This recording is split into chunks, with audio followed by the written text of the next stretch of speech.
नमस्कार दोस्तों। आज के इस वीडियो में बात करेंगे टीजीटी के बारे में। बहुत ही डिटेल में बात किया जाएगा, तो पूरी वीडियो से पेशेंस के साथ बने रहिएगा। वीडियो के स्टार्ट में आपसे एक प्रश्न है कि आप अभी इनिशियल स्टेज पे ये वीडियो देख रहे हो, अभी आप प्रिपरेशन करने वाले हो या फिर आपने 1-2 एग्जाम दिया है? कमेंट में लिख के जरूर बताइएगा। चलिए स्टार्ट करते हैं। जैसा कि आपको पता है, टॉपिक हमारा है टीजीटी। टीजीटी एक्चुअल में है क्या? सबसे पहले यहीं से स्टार्ट करते हैं, है ना। टीजीटी का फुल फॉर्म होता है ट्रेंड ग्रेजुएट टीचर।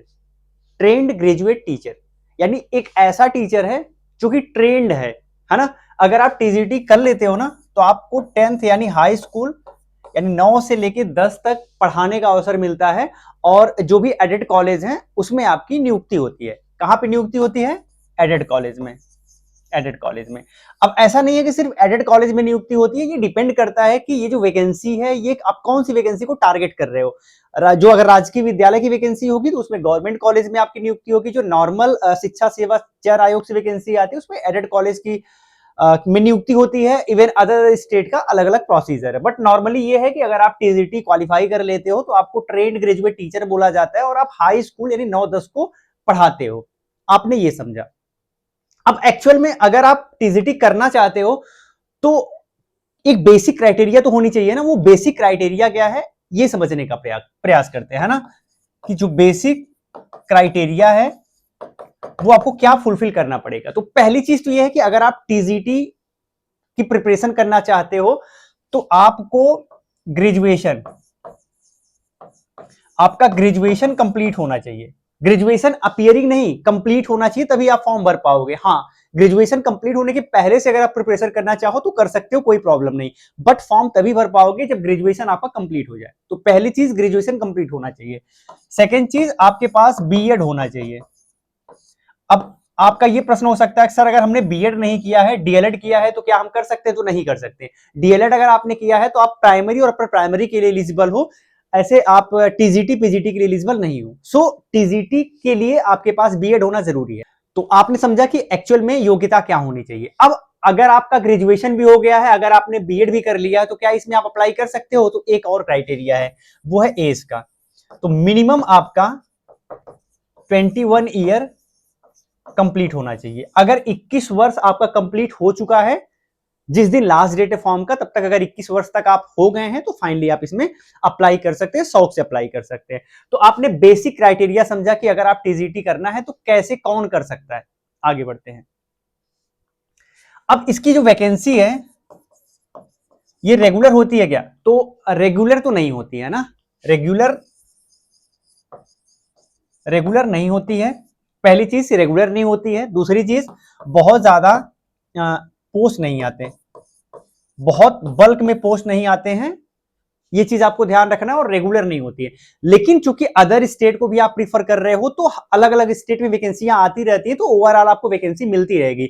लेकिन एक पर्टिकुलर मान लीजिए यूपी को आप टारगेट कर रहे हो तो यूपी में रेगुलर अंतराल पे कोई वैकेंसी नहीं आती। ये चीज भी आपको ध्यान रखना है।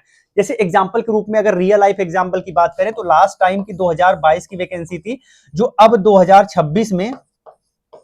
2026 में इसका एग्जाम हुआ है। अब सोच लो 4 साल में एक ही वैकेंसी अभी चल रही है। 2026 में एग्जाम होने के बाद अगर फाइनल सिलेक्शन करवा दे तो मान के चलेंगे कि 4 साल में हो गया। अगर इसमें कोई पेच आता है तो और लंबा खिंच सकता है। सो आप एक अनुमान लगा लो कि 3 से 5 साल में एक वैकेंसी आपको देखने को मिलेगी। अगर किस्मत अच्छी है तो शायद 2 मिल जाए, है ना। तो ये इसकी फ्रीक्वेंसी है। अब आपने समझा कि वैकेंसी कब आती है। कंपटीशन का लेवल की बात करें तो कंपटीशन का लेवल ठीक ठाक रहता है। आइए कुछ और पॉइंट डिस्कस करते हैं। सिलेक्शन प्रोसेस की बात कर लेते हैं। तो पहले क्या होता था, इसमें इंटरव्यू भी होता था। अभी क्या है, रिटन एग्जाम होता है ना। अभी सिर्फ एक एग्जाम होता है जो पेन एंड पेपर मोड में होता है, और इसके बाद कोई इंटरव्यू नहीं होता है। तो डायरेक्ट आपका सिलेक्शन हो जाता है। यानी इस एग्जाम में अगर आपने बेहतर कर लिया तो आपका सीधे सिलेक्शन हो जाता है ना। ये चीज अच्छी बात है। तो एक एग्जाम के बाद अगर कोई नौकरी मिलती है तो सिंपल सी बात, उसमें बहुत लोग एफर्ट लगाते हैं तो कंपटीशन थोड़ा सा ज्यादा हो जाता है। अब एक एग्जाम जो होता है इसमें 125 क्वेश्चन पूछे जाते हैं। 125 क्वेश्चन पूछे जाते हैं। दुख की बात यह है कि यहां नेगेटिव मार्किंग नहीं होती। ये दुख की बात मैं इसलिए कह रहा हूं क्योंकि जिसमें नेगेटिव मार्किंग नहीं होती उसमें कट ऑफ बहुत ज्यादा चला जाता है।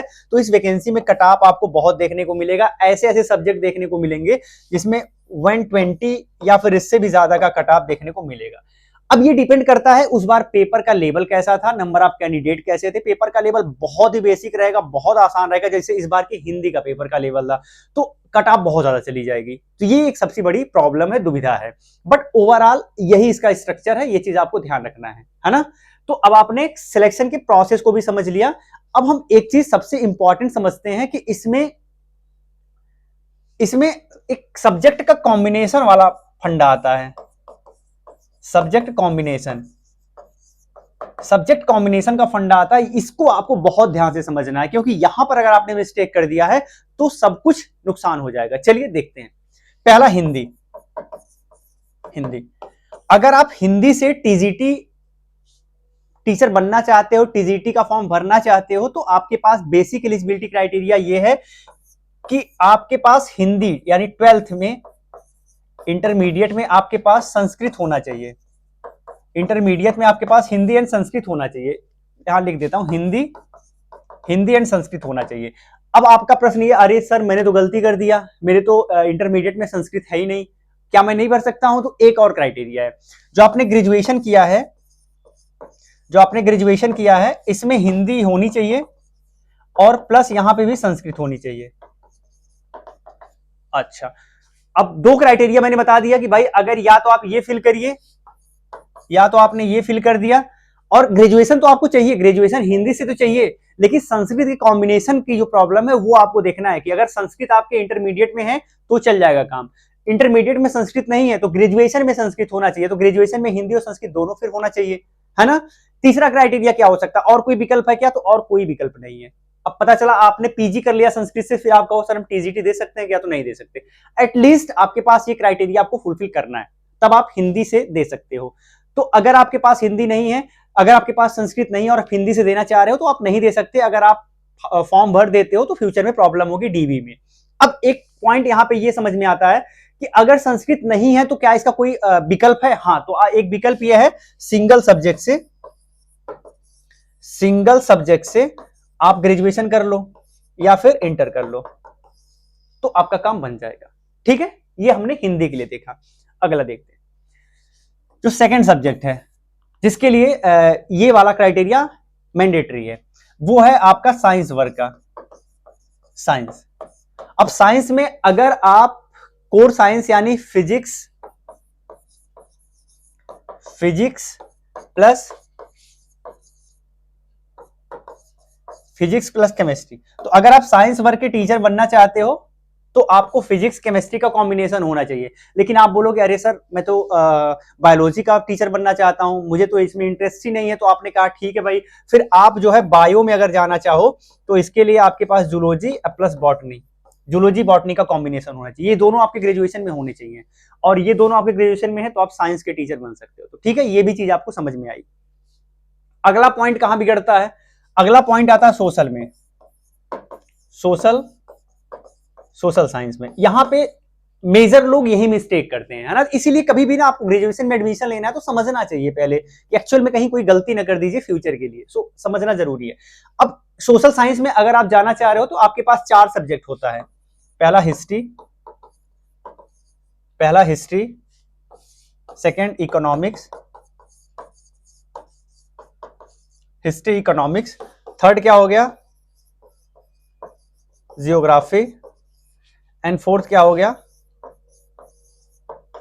पॉलिटिकल साइंस, है ना। ये 4 सब्जेक्ट होते हैं, ये 4 कोर सब्जेक्ट होते हैं। इनमें कम से कम 2 सब्जेक्ट का कॉम्बिनेशन मांगा जाता है, यानी आपके ग्रेजुएशन में इनमें से 2 सब्जेक्ट होना चाहिए। या तो हिस्ट्री है, ज्योग्राफी है, चलेगा, हिस्ट्री के साथ इकोनॉमिक्स है, चलेगा, हिस्ट्री के साथ पॉलिटिकल साइंस है, चलेगा, यानी इनमें से कोई भी 2 आप अपने हिसाब से चुन सकते हो। ध्यान रखना है कि ग्रेजुएशन में 2 रहना चाहिए, अगर नहीं है तो प्रॉब्लम है। जैसे मान लीजिए आपने क्या कर दिया, आपने हिंदी ले लिया, फिर आपने ले लिया इकोनॉमिक्स, आपने इकोनॉमिक्स ले लिया, फिर आपने ले लिया इंग्लिश ले लिया। अब आप कह रहे हो सर मुझे टीजीटी देना है। क्या कह रहे हो? सर मुझे टीजीटी देना है।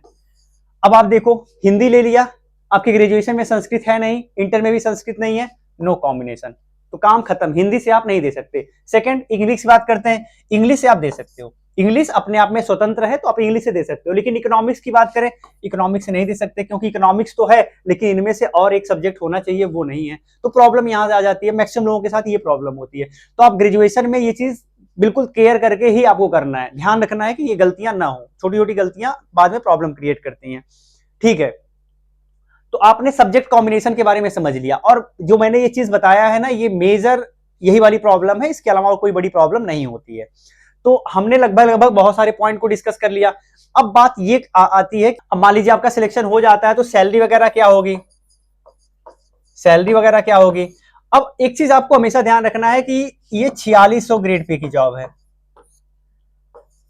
4600 ग्रेड पे की जॉब है ना, 4600 ग्रेड पे की जॉब है। तो इनिशियल स्टेज पे जब आप ज्वाइन करोगे तो अगर मैं गलत नहीं हूं तो अप्रॉक्स 55 से लेके 65,000 रुपए के करीब आपकी सैलरी बनेगी, इसी के रेंज में बनेगी जो भी बने।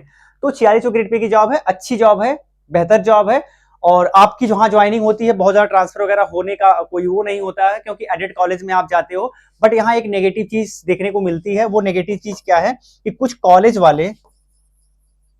कॉलेज वाले आपसे ज्वाइनिंग के लिए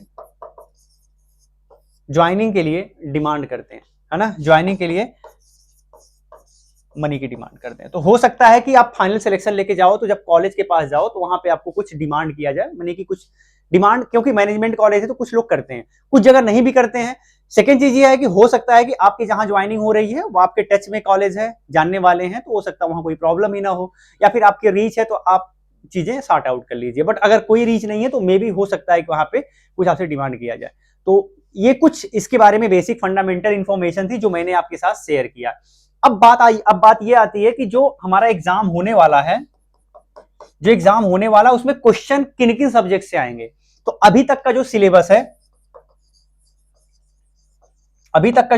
है उसमें 125 क्वेश्चन जो होते हैं वो बेसिकली आपके सब्जेक्ट स्पेसिफिक होते हैं, सब्जेक्ट स्पेसिफिक होते हैं। अब सब्जेक्ट स्पेसिफिक का मतलब ये हो गया कि मान लीजिए आप इंग्लिश से दे रहे हो टीजीटी, तो टोटल आपके जो 125 क्वेश्चन है वो इंग्लिश के होंगे। लेकिन आप सोशल साइंस से दे रहे हो, जो दो सब्जेक्ट रहेगा, जो दो सब्जेक्ट का कॉम्बिनेशन रहेगा उससे 125 क्वेश्चन बनेंगे। तो आपका ये प्रश्न हो सकता है सर जीएस नहीं आता क्या, तो अभी तक तो नहीं आता, फ्यूचर में आ सकता है। ये मैं हायर की बात कर रहा हूं, है ना, हायर एजुकेशन जो वैकेंसी आती है उसकी बात कर रहा हूं। अगर आप यही लोक सेवा आयोग में आ जाएंगे तो वहां पर आपको जीएस मिल जाएगा, है ना। तो गवर्नमेंट जॉब में अगर आप जाना चाहेंगे, यानी डायरेक्ट जो सरकारी जो राजकीय विद्यालय उसमें जाना चाहोगे तो वहां पे थोड़ा सा सिस्टम चेंज हो जाता है, वहां जीएस भी पूछा जाता है, तो जीएस प्लस सब्जेक्ट के बिहाफ पे होता है। तो उम्मीद करते हैं आपको ये वीडियो जो मैंने बताने का प्रयास किया है सब कुछ अच्छे से समझ आया होगा। अगर इसके बाद भी कोई डाउट है तो आप कमेंट में लिख के पूछ सकते हो, मैं ट्राई करूंगा कि उसको भी सॉर्ट आउट किया जा सके। एक लास्ट आपका डाउट हो सकता है कि सर जब फॉर्म आता है ना तो अप्रॉक्स कितनी फीस चार्ज की जाती है, तो बहुत ज्यादा नहीं की जाती, 500 से 700 रुपए के बीच में आपसे फीस चार्ज की जाती है। लगभग अप्रॉक्स 1 महीने का टाइम होता है, 20 से 30 दिन, जिसमें आप फॉर्म फिल कर लेते हो।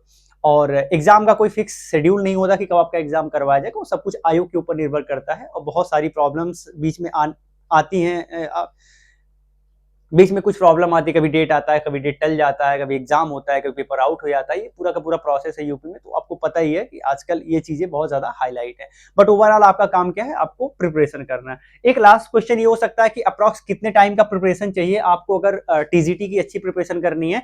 तो अगर आप मन से 1 ईयर, 1 साल अगर आपने बहुत मन से डेडिकेशन के साथ अप्रॉक्स 8 to 10 आवर्स अगर आपने डेडिकेशन के साथ 1 साल दे दिया तो आप टीजीटी लेवल के बहुत अच्छे एस्पिरेंट हो जाओगे, बहुत अच्छी फाइट करोगे। हाँ, लेकिन अगर आपको एकदम प्रोफिशिएंसी चाहिए तो आपको 1 ईयर और चाहिए, जिससे आप बहुत बेटर लेवल पर परफॉर्म कर पाओगे। क्योंकि अगर आप 2 साल करोगे ना तो जो पीछे जो प्रीवियस ईयर क्वेश्चन पेपर हैं वो आप काफी अच्छे लेवल पे 2-3 बार सॉल्व कर लोगे। तो आपने सब्जेक्ट कवर कर लिया है, पीवाईक्यू सॉल्व कर लिया है, तो आपकी अच्छी अंडरस्टैंडिंग हो जाएगी कॉन्सेप्ट पे और आप ज्यादा बेटर कर पाओगे। तो इस तरीके से आपका पूरा का पूरा सिस्टम काम करता है। तो उम्मीद करता हूं ये वीडियो आपके लिए काफी हेल्पफुल होगी अगर आप प्रिपरेशन करने जा रहे हो तो। अगर आप पहले से प्रिपरेशन कर रहे हो तो शायद आपको ये सारी इन्फॉर्मेशन पहले से होगी तो भी कोई दिक्कत नहीं है। वीडियो अच्छी लगी हो आप कमेंट में जाके हाइप कर दीजिएगा, वीडियो थोड़ा बूस्ट मिलेगा, लाइक शेयर भी कर सकते हैं।